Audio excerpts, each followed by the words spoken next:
This is Mike Grell, and you're listening to Warlord Worlds.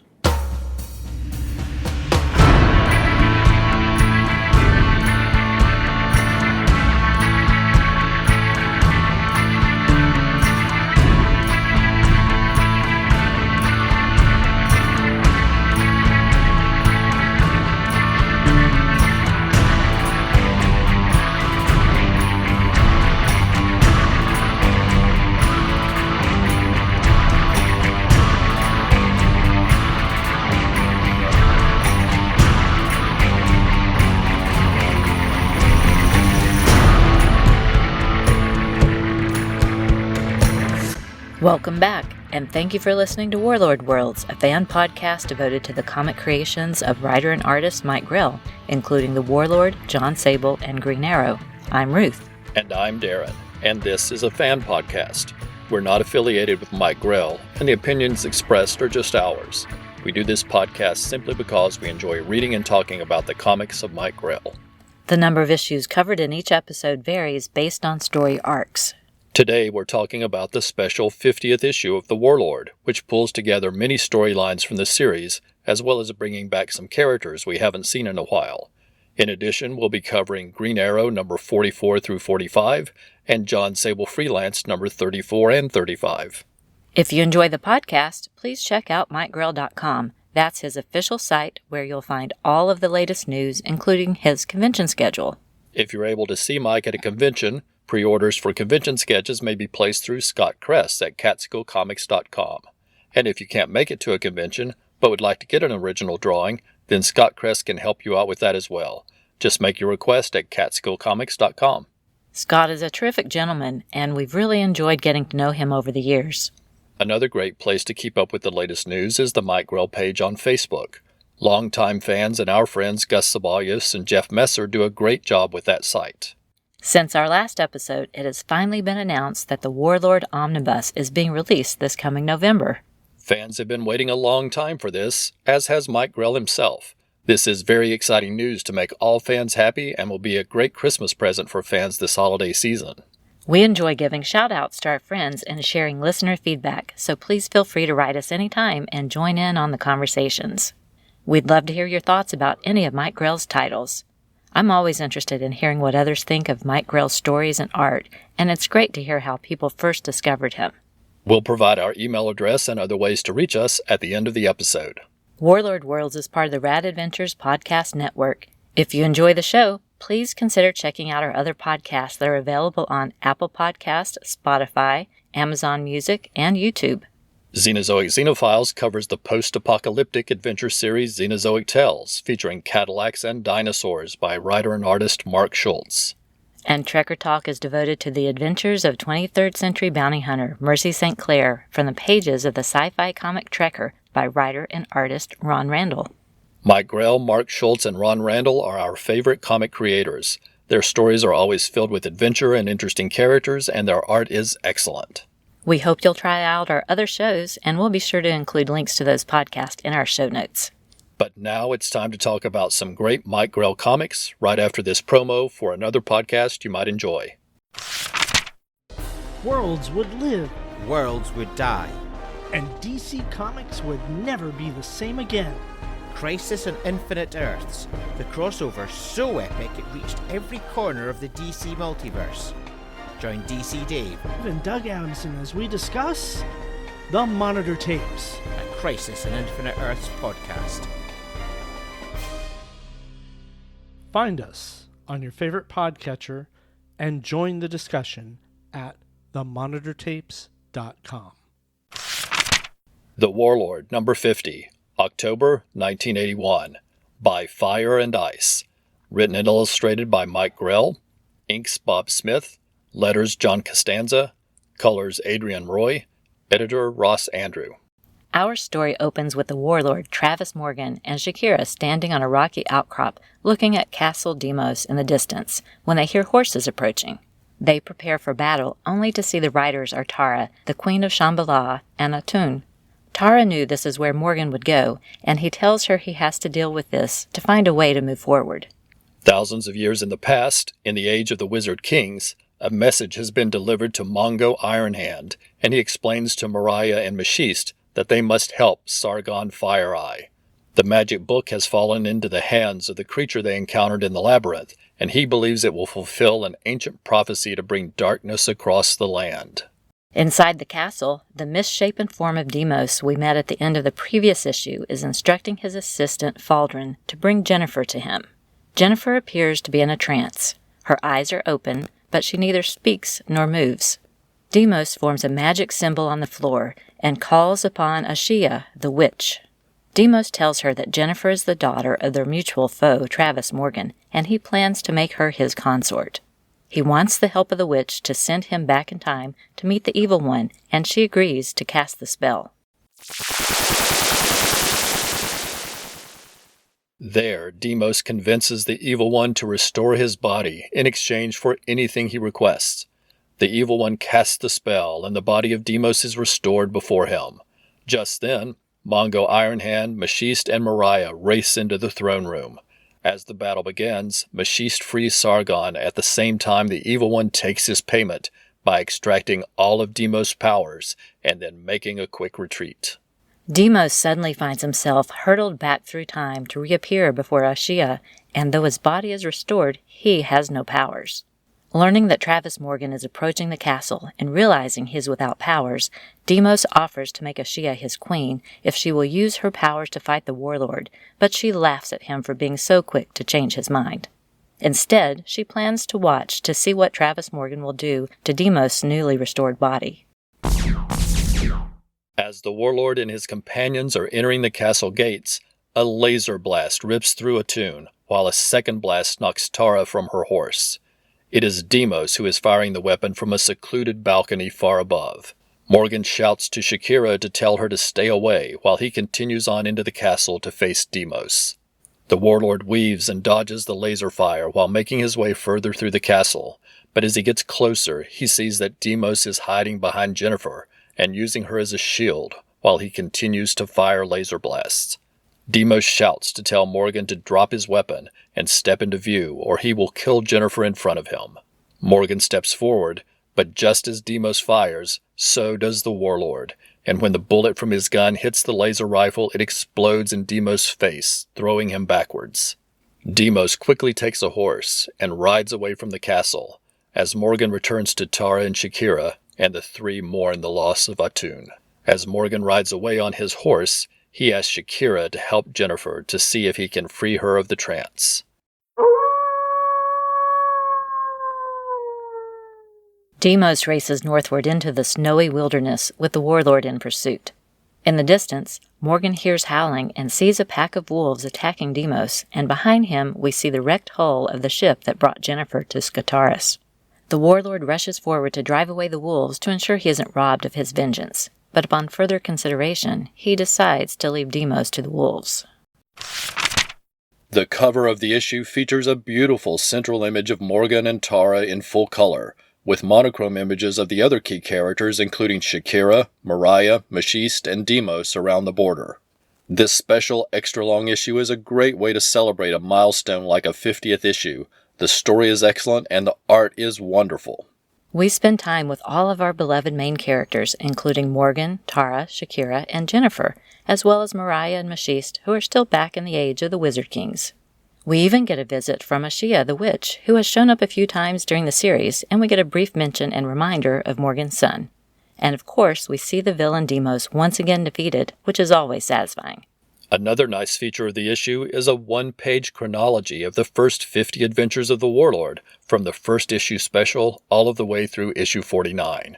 It's a great way to quickly get reminded of previous adventures, and was a very nice thing to include in 1981, long before the internet could help with a task like that.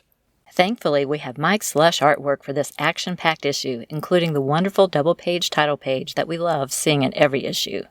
Other favorite art includes the very first panel with Morgan and Shakira looking at Castle Deimos in the distance. I also love the silhouette of our heroes on horseback, riding across the drawbridge into Castle Deimos. I appreciate how there are some pages where the art beautifully extends across the panel frames. And there are times where the figures fill all of the vertical space on a page for dramatic effect, like when Ashia the Witch returns.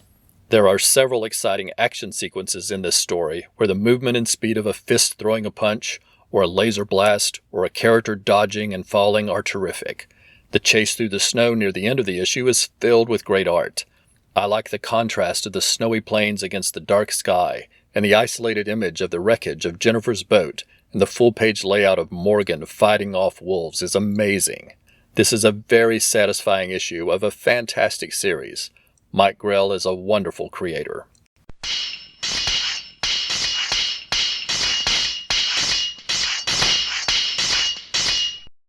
Green Arrow number 44, March 1991.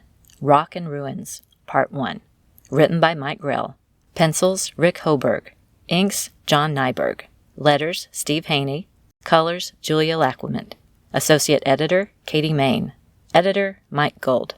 Our story opens in Seattle with Dinah Lance and Marianne walking along the sidewalk enjoying the day when two guys rush in and steal their purses. Of course, the thieves picked the wrong victims, and Dinah quickly retrieves their purses as a police officer arrives to arrest the thieves. His name is Aloysius Kaczynski, or Kaz for short. He knows of Dinah and Oliver and is happy to meet her, and even asked her out for dinner. Even though she hasn't seen Oliver in months, she politely declines the invitation, to Marianne's disappointment.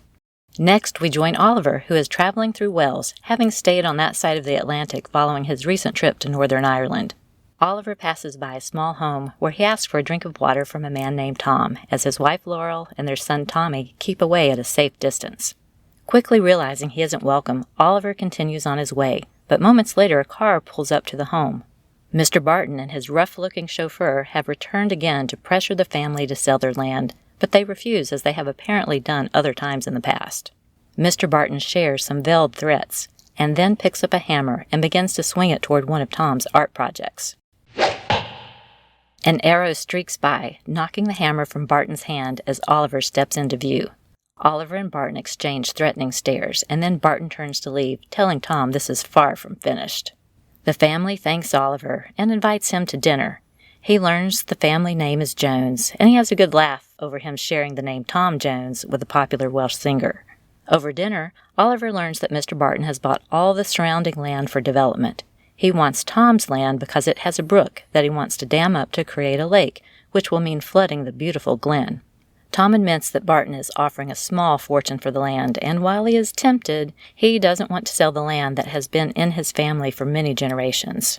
Part of the land even features standing stone structures for tracking the lunar calendar built by the Druids thousands of years in the past. Tom is in the process of trying to get the site authenticated, which would block Barton's plans. Tom thinks if he could raise the large central stone back into a standing position, that it would help with the authentication, and Oliver offers to stay and help. While he is there, he also offers to help Tommy improve his archery skills. However, Tom and Oliver have a rude awakening one day when they find thugs on site pushing over the standing stones and using a chainsaw to destroy the wooden supports they were using to raise the large central stone. While they were able to chase off the thugs, they find they now have even more work left to do.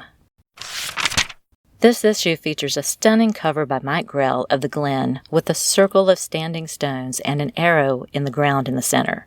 Plus the muted color palette creates a moody and ominous image. It was great to spend a little time with Dinah in Seattle and see her in action, even if it was only for a couple of pages. It was also fun to see a Starbucks in the background in the first panel. While the chain is everywhere today, this issue was released a year before the company went public. So at this time, it was still a small company with locations mostly only in the Northwest. I like that Oliver stayed in the area after his trip to Northern Ireland in the previous story. It's nice to see him in some different locations. I also like the storyline of the Circle of Standing Stones. We've been lucky to visit a few locations with standing stones in the UK, including Stonehenge and Avebury. They are captivating locations, and I really enjoy this being featured in the issue. The archery scenes of Oliver showcasing his skills and helping Tommy practice are very nice. The story is a perfect one for Oliver and the Green Arrow who fight for the underdogs and for the environment. For the art, I love the panels on the bottom of pages 2 and 3. One features a colorful sunset with the silhouettes of Dinah and her friend looking out over the water. The other has a lovely star-filled night sky. There's also a great scene back on page 8 when Oliver's arrow knocks the hammer from Barton's hand. I really like the view of the Glen scene from the window on page 12, and the panels featuring the standing stones at twilight on pages 13 and 14 are simply beautiful. The last panel on page 23 is cozy and has nice lighting effects. It shows Oliver relaxing in front of the fireplace with the Jones family after another hard day's work. It's a great start to the story. Green Arrow, number 45, April 1991. Raising a Rock, Part 2. Written by Mike Grell. Pencils, Rick Hoberg. Inks, John Nyberg. Letters, Steve Haney. Colors, Julia Laquamet. Associate Editor, Katie Main. Editor, Mike Gold. Our story opens back in Seattle, as police officer Kaz stops by to update Dinah about the punks who were arrested. While he's there, he asks her about orchids, hoping to change her mind about going on a date. She again politely turns him down, to Mary Ann's dismay, and after he leaves, she tells her she should go out with him, but Dinah says that would make her feel like she's giving up on Oliver. Back in Wells, Tom and Oliver have replaced the wooden beams they were using to raise the stones with steel beams they got from Tom's friend Angus at the local salvage yard. However, not only has Angus supplied the steel beams, but he also recruits some locals to help with the work and restore the standing stones where they belong. That evening, at a local pub, Barton interrupts the group to introduce his new negotiator, Miss Catherine James.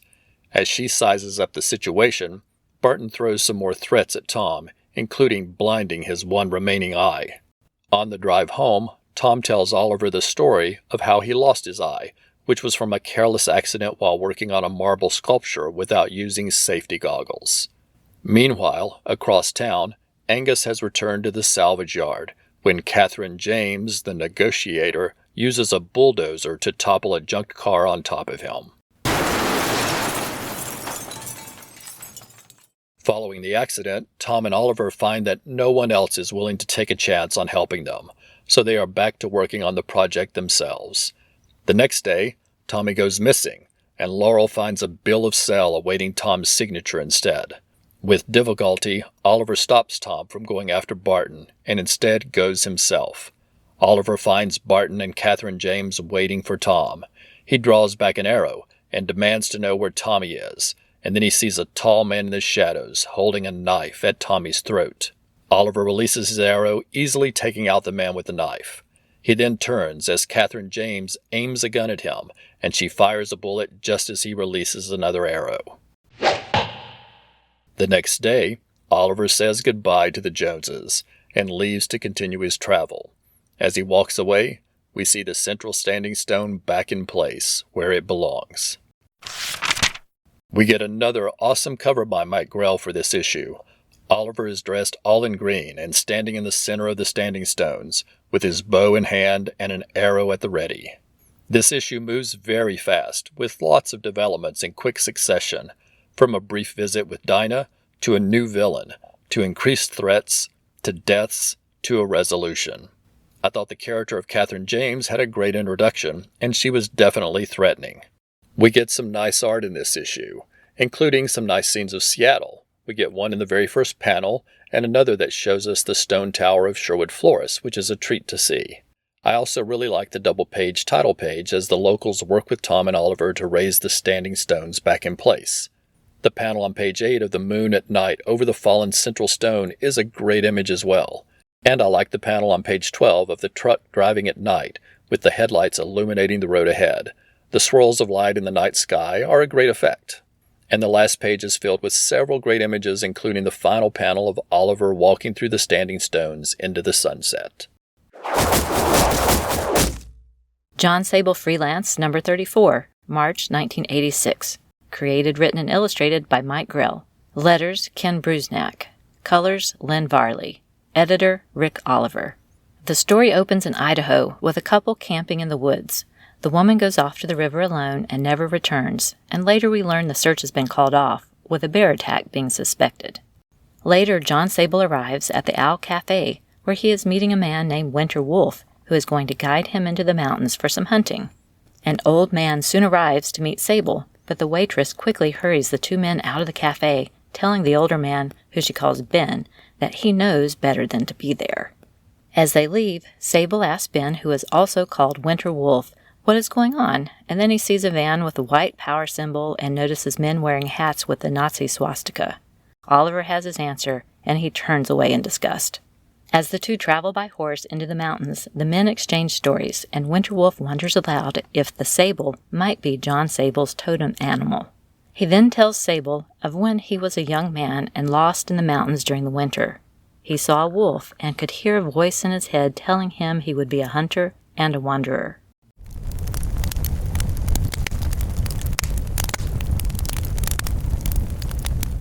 Sitting around a campfire that night, the two continue to talk, and Winterwolf tells Sable that mankind has been a stranger to the forest for too long and that wild things no longer accept his presence. He shows Sable many things over the next few days, teaching him to fit into the wild world, and tells him it will soon snow and there will be good hunting. For a long time, the two just watched nature at work. Then one day, as they are watching caribou, they hear a machine gun which takes down one of the majestic beasts which are endangered and a protected species.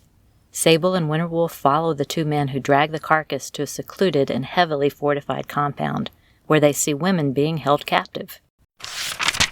The cover of the issue features Jon Sable standing in front of the remnants of a white power symbol that he has ripped apart. Mike Grell's amazing art is fully on display in this issue. The opening scene of the campers features lush views of trees and the river. The double-page title page is a gorgeous image of Sable and Winterwolf on horseback as a black bear watches them from a distance. From then on, as Sable and Winterwolf travel into the mountains, almost every page is so amazing that you want to frame it. You can truly see Mike Grell's love of wilderness and the great outdoors come across in this issue. The color palette for the wilderness scenes is impressive, and I especially like the pages where the color extends to the edge of the pages, and those where there is no background, making the images stand out even more. We love owls and we love squirrels, so we like that the cafe was called the Owl Cafe, and really like the squirrel shown on pages 22 and 23 that was so comfortable with Sable that it climbed down from a tree and sat on his shoulder. The story itself is a perfect example of juxtaposition, with the beauty of the wilderness and the tranquility taught by Winterwolf contrasted with the hatred of the white power movement and the shocking reveal of the final page. Jon Sable Freelance number 35, April 1986. Created, written, and illustrated by Mike Grell. Letters, Ken Bruzenak. Colors, Marcus Davis. Editor, Rick Oliver. The issue opens with Sable telling Winterwolf that he recognizes the woman tied to the fence. He saw her photo in the newspaper and explains that she is the camper who disappeared. Sable and Winterwolf remain hidden among the trees as they listen to several of the men talking. One is holding the newspaper with the woman's photo and is saying they have something special because she is an Olympic athlete. As Sable and Winterwolf continue to listen, they realize the men are abusing the women and running a breeding camp to propagate what they envision as a new generation of followers to further their ugly ideas. Sable wants to go back to town to get the authorities, but Winterwolf explains the camp is perfectly positioned right on the border with Canada, so that at the first sign of any advancing authorities, they would just cross the border and disperse. In Sable's frustration, he doesn't realize he has stepped into view, and suddenly gunfire erupts from a watchtower. Winterwolf pulls him out of the way, but the bullets hit a tree and send debris into Sable's eyes, and a branch hits his head. Winterwolf pulls out his bow and fires an arrow, quickly dispatching the guard in the watchtower before he can fire again. Winterwolf leads the temporarily blinded Sable further into the forest as they hear men from the compound begin pursuit. The snow that Winterwolf predicted earlier begins to fall and quickly turns into a blizzard. He tells Sable it is a good thing because it covers their tracks and helps them hide, but he knows they need to find shelter before the storm gets even worse. Winterwolf hurriedly builds a small shelter from branches and leaves, and the snow quickly covers it, hiding them from their pursuers. Winterwolf gives Sable some medication as his vision slowly begins to return. He then tells Sable he must go for help while the snow will still hide his tracks. After Winterwolf leaves, Sable sleeps and begins to have a series of dreams.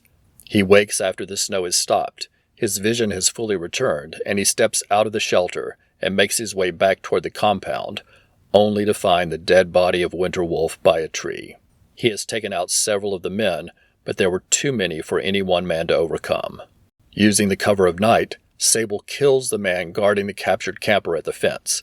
He then tells the lady to gather the other women and be ready to escape using one of the vehicles.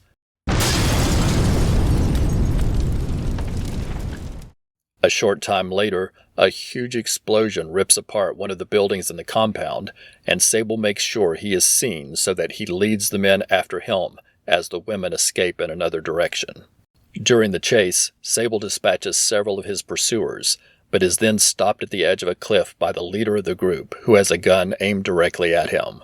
Sable has no chance to draw a weapon, but then a white wolf steps into view. As the leader turns to shoot the animal, Sable drags him over the side of the cliff. As the two fall into the river, Sable pulls out a knife.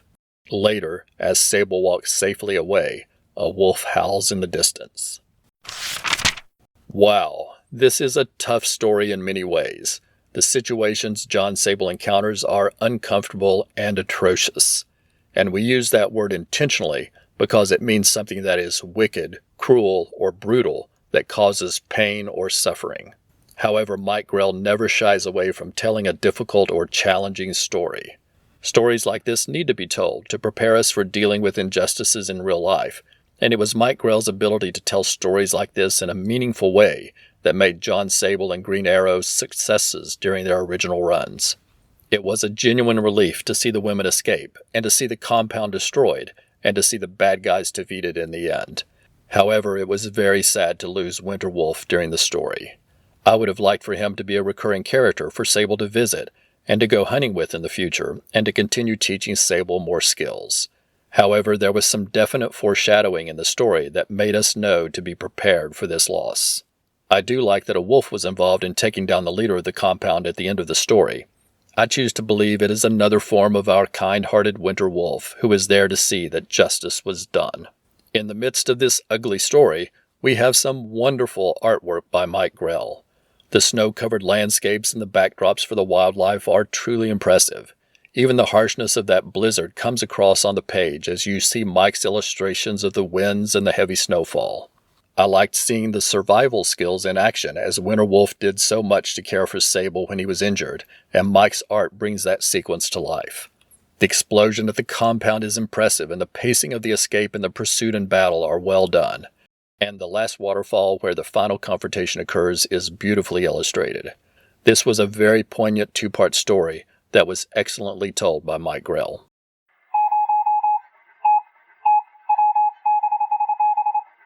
Next up is listener feedback, when we share emails and other messages we received since last time. We appreciate every comment and want to sincerely thank everyone who wrote in or got in touch through social media.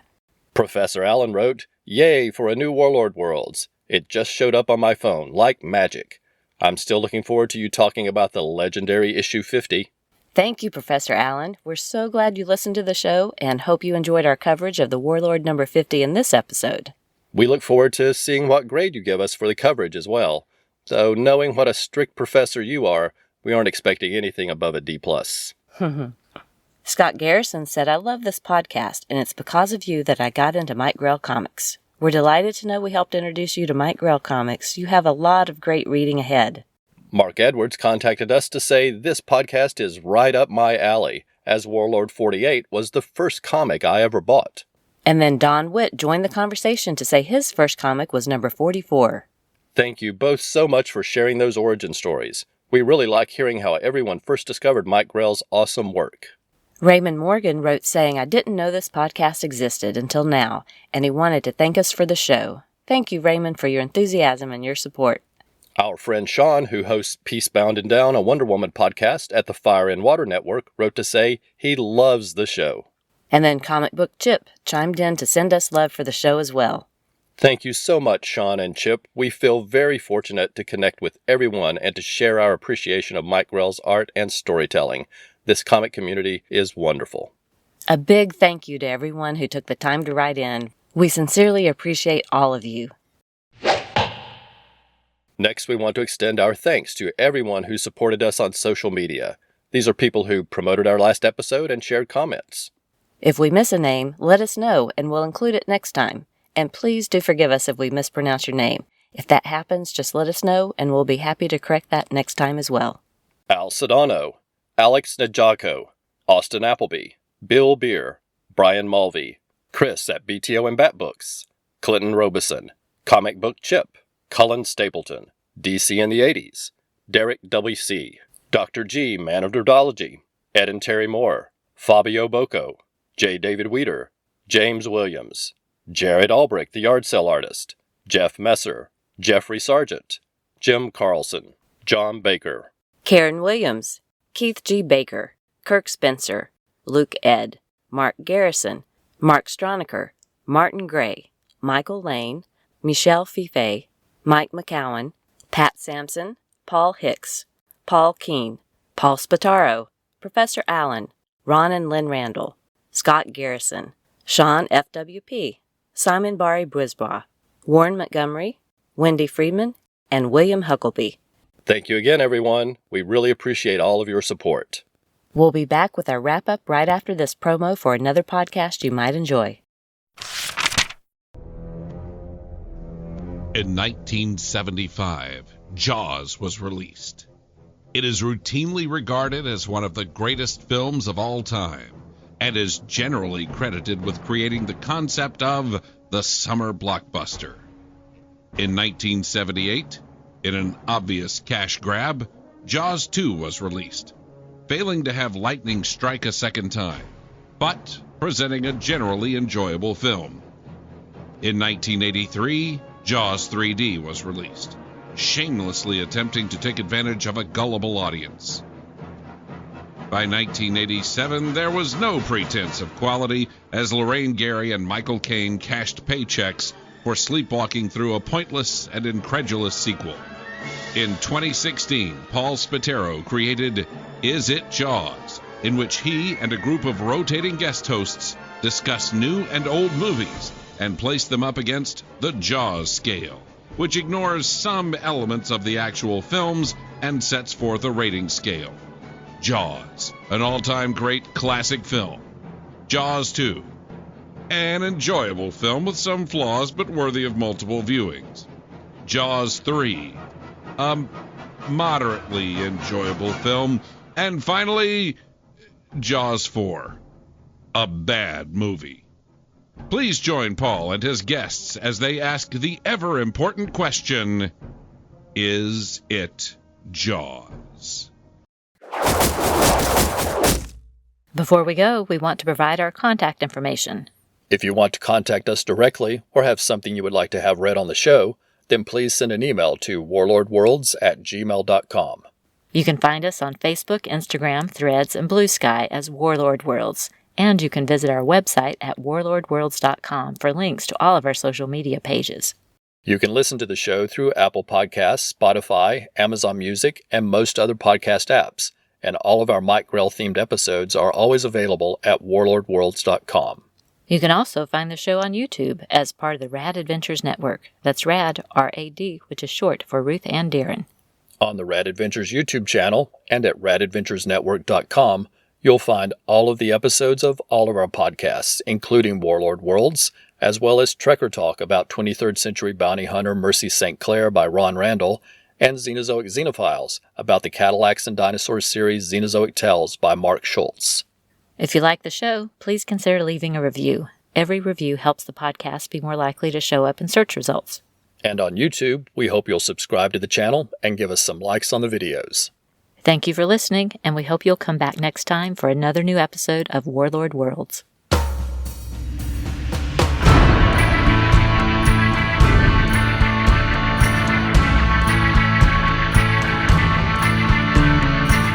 Warlord Worlds is a proud member of the Comics Podcast Network. For more information, visit comicspodcast.com. We are not affiliated with DC Comics or Mike Grell. The views expressed on the show are solely ours. Music is taken from the album Royalty-Free Instrumental Music for Movies and Websites. We make no money from this podcast and no copyright infringement is intended.